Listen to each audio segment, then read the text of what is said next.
हलाल की मल्हार असा एक नवा वाद राणीने पेटवलेला आहे. खाटीक ज्यावेळी बकरं किंवा कोंबडं कापतो त्यावेळी तो त्याची मान अर्धवट कापतो, त्यातून रक्त वाहू देतो. त्यामुळं रक्त नसलेलं मटण लोकांना खायला देता येतं.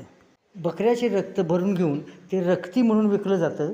याचा अर्थ असा की रक्तामध्ये काही जंतू आहेत, हे जे काही जण म्हणत आहेत ते काही खरं नाही. ते परत रक्त खाल्लं जातंच. बहुजन समाजाच्या सर्व देवी देवता या मांसाहारी आहेत. त्यांच्यासमोर ज्यावेळी बकरं कोंबडं कापलं जातं त्यावेळी ते झटकन कापलं जातं.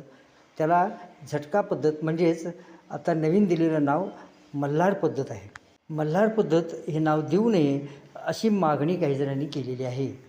त्याचबरोबर हिंदू देवदेवतांची नावं योजनांना देऊ नयेत असंही ते म्हणतात. कारण म्हणजे दोन्ही मुद्दे योग्य आहेत. झटका पद्धतीला मल्हार पद्धत म्हणायचं कारण काय?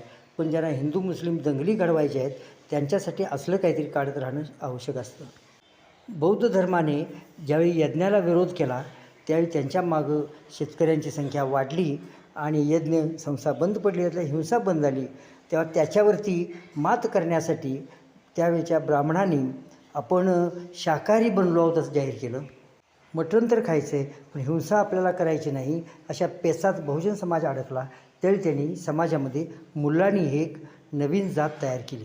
समाजाची गरज म्हणून काहीजण मुल्लानी बनले. पण सध्या हा वाद काढण्याचं कारण असं आहे की नुकतंच अर्थसंकल्पामध्ये महिलांच्यासाठी जी भरघोस मदत ठेवायला पाहिजे होती ती ठेवलेली नाही. त्यामुळे निवडणुकीपूर्वी महिलांना जे आश्वासन दिलं होतं लाडकी बहीण 2100 रुपये दरमहा देऊ, तर ते आश्वासन पूर्ण करणं आता शक्य नाही. आणि मग त्याच्याकडून लक्ष विचलित करायचं असेल तर काहीतरी नवीन भानगड तयार केली पाहिजे. त्यातला हा प्रकार राणीने केलेला आहे. सत्ताधाऱ्यांनी अशा कामासाठी काही लोक पाळलेले आहेत. आपल्याला वाटतं हे लोक बावळट आहेत, मूर्ख आहेत किंवा त्यांच्या काहीतरी बुद्धीच काही कमतरता आहे. तर तसं काही नसतं. यांना या गोष्टी करण्यासाठीच नेमलेलं आहे. तोच त्यांचं मुख्य क्वालिफिकेशन आहे. पण सर्वसामान्यांनी लक्षात घ्यायला पाहिजे की आपले रोजचे प्रश्न महागाई आणि बेरोजगारीचे त्याच्याकडं हे दुर्लक्ष करण्यासाठी हा उद्योग केला जातो. तर आपण त्याच्याकडे दुर्लक्ष करता कामा नये.